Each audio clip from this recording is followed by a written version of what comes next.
हाय, इस वीडियो में हम समझेंगे वाइस प्रेसिडेंट के बारे में। तो वाइस प्रेसिडेंट जो है ये सेकंड हाईएस्ट ऑफिस होल्ड करते हैं अपने देश के अंदर में। जो ऑफिशियल वारंट ऑफ प्रेसिडेंट है इसमें प्रेसिडेंट के बाद ये नेक्स्ट रैंक ऑक्यूपाई करते हैं। ठीक है, वाइस प्रेसिडेंट का जो इलेक्शन है ये इनडायरेक्ट इलेक्शन होता है, जैसे प्रेसिडेंट का इलेक्शन होता है।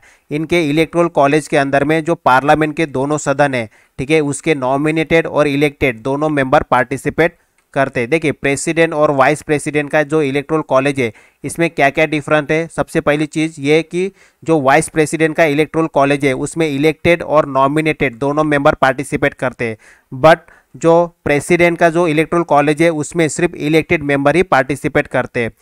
देन सेकंड चीज़ इज जो वाइस प्रेसिडेंट का इलेक्टोरल कॉलेज है उसके अंदर में स्टेट लेजिस्लेचर के जो मेंबर है वो इंक्लूड नहीं होते, बट जो प्रेसिडेंट का जो इलेक्टोरल कॉलेज होता है उसमें स्टेट लेजिस्लेचर के मेंबर भी इंक्लूड किए जाते हैं। क्या रीज़न है?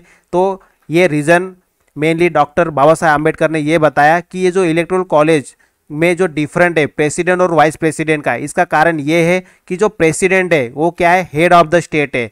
तो इसीलिए जो स्टेट लेजिस्लेचर होता है इनका भी पार्टिसिपेशन, इलेक्टोरल कॉलेज में पार्टिसिपेशन बहुत ज़्यादा इंपॉर्टेंट होता है, क्योंकि प्रेसिडेंट जो है ये अपने एंटायर टेन्योर के दौरान क्या है, हेड ऑफ द स्टेट होते हैं, जबकि वाइस प्रेसिडेंट जो है ये प्रिसाइड करते काउंसिल ऑफ स्टेट को, मतलब राज्यसभा को ये प्रिसाइड करते, राज्यसभा के चेयरमैन रहते। जब भी प्रेसिडेंट की पोस्ट वैकेंट होती है उसी केस में सिर्फ वाइस प्रेसिडेंट जो है एक्ट करते एज अ प्रेसिडेंट, नहीं तो ये जो अपना जो भी टेन्योर है ये एक्ट करते as a chairman of the Rajya Sabha. इसीलिए दोनों के इलेक्टोरल कॉलेज में डिफरेंट है।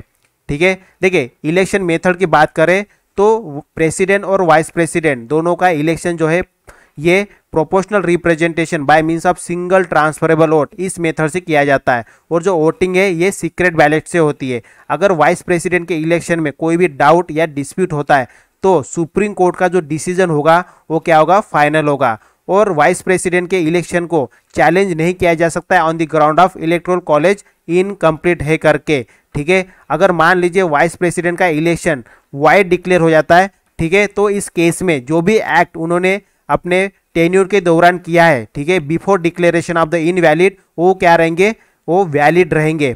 ठीक है, मतलब ये कि अगर मान लीजिए जो वाइस प्रेसिडेंट को अगर सुप्रीम कोर्ट के द्वारा उनके इलेक्शन को, मतलब वाइस प्रेसिडेंट के इलेक्शन को अगर वाइड करार दिया जाता है तो उन्होंने जो पिछली मतलब वाइड डिक्लेयर करने से पहले जितने भी एक्ट किए हैं उन्होंने, ठीक है, जो भी कानून के ऊपर या किसी भी चीज़ के ऊपर जो भी साइन किया है, जो भी काम किया है, तो उसको नल एंड वाइड नहीं करार दिया जा सकता है।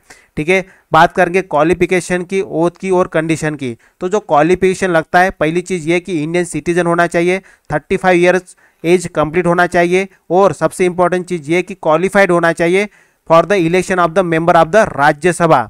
ठीक है, प्रेसिडेंट के केस में क्या है, लोकसभा है, बट वाइस प्रेसिडेंट के केस में क्या है, राज्यसभा का मेंबर बनने के लिए, ठीक है, क्वालिफाइड होना चाहिए। और कोई भी ऑफिस ऑफ प्रॉफिट होल्ड नहीं किया जाना चाहिए किसी भी गवर्नमेंट में, मतलब लोग चाहे यूनियन गवर्नमेंट हो, स्टेट गवर्नमेंट हो या लोकल गवर्नमेंट हो, ठीक है, कहीं पे भी ऑफिस ऑफ प्रॉफिट नहीं होल्ड होना चाहिए। और इसके लिए must subscribe at least 20 electoral as a proposer. ठीक है, जब भी वाइस प्रेसिडेंट के इलेक्शन की बात होती है तो वाइस प्रेसिडेंट के लिए 20 इलेक्ट्रोल एज अ प्रोपोजल होने चाहिए जो उनके नाम को प्रपोज करे, और इन प्रोपोजर को, ठीक है, सपोर्ट करने के लिए और 20 एज अ सेकेंडर होने चाहिए। और सिक्योरिटी डिपॉजिट रखना पड़ता है 15,000 रुपीज़ RBI के अंदर में। ये है mainly qualification for the vice president. Oath and affirmation की बात करें तो इनको जो ओथ है वो कौन देते, प्रेसिडेंट देते, या प्रेसिडेंट अपने बिहाफ पे किसी भी पर्सन को अपॉइंट कर सकते ओथ देने के लिए। ये अपने ओथ में क्या बोलते हैं, to bear the true faith and allegiance toward the constitution of India. Constitution of India की तरफ ये ट्रू फेथ दिखाएंगे और एलिजियंस दिखाएंगे, और फेथफुल्ली डिस्चार्ज करेंगे अपनी ड्यूटीज़ को।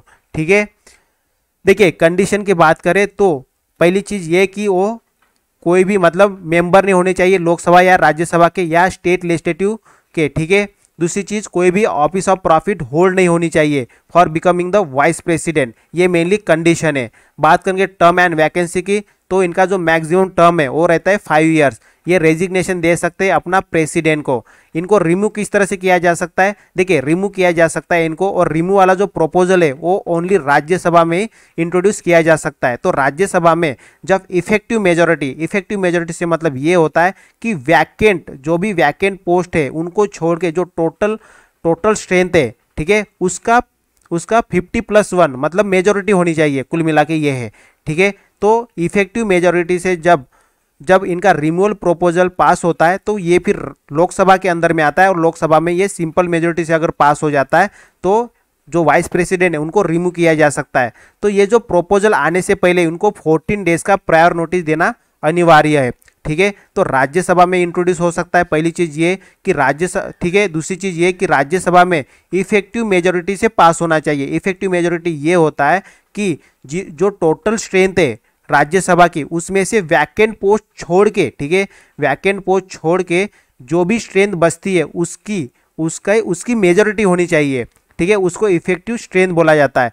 तो ये इंट्रोड्यूस होता है राज्यसभा में, अगर ये इफेक्टिव मेजोरिटी से पास होता है तो ये लोकसभा में आता है, और लोकसभा में ये सिंपल मेजोरिटी अगर पास हो जाता है तो वाइस प्रेसिडेंट को हटाया जाता है। देखिए वैकेंसी किस किस तरह से हो सकती है वाइस प्रेसिडेंट की। सबसे पहले चीज़ तो अपना टेन्योर खत्म कर दिया उन्होंने, या रेजिग्नेशन दे दिया प्रेसिडेंट को, या रिमूव किया गया, ठीक है, या डेथ हो गई, या कोई भी ऐसी रीजन हो सकता है जैसे कि डिस्क्वालीफाइड हो सकते हैं ये, या उनके इलेक्शन को सुप्रीम कोर्ट के द्वारा नल एंड वाइट कर दिया जाता है।